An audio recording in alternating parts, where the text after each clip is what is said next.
Mai gida Rasulallah, salam alaika Rasulallah.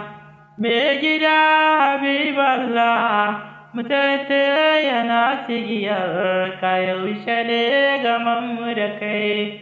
Ibni Abd Nurallah, kula da mu Habiballah, cigiyar ka nake mamur yaushe gamo Rasulallah. Farin gani Imam Allah, babu irin ka Nurallah, shugaba muradina, kira ni da magana da kai, san ka ya shige raina, girma yake Nabiyillah, ka tausaya ma mutete, ba don hali da aiki ba, kiran kada hani da nake, ba da na kai ba Rasulallah, ba da hali na Allah ba da annabi ya za a yi, in yi kira Rasulallah, gani a ƙauye ga ƙauyenci, ga haukana ga shirme da hauka ya Muhammadu Rasulallah.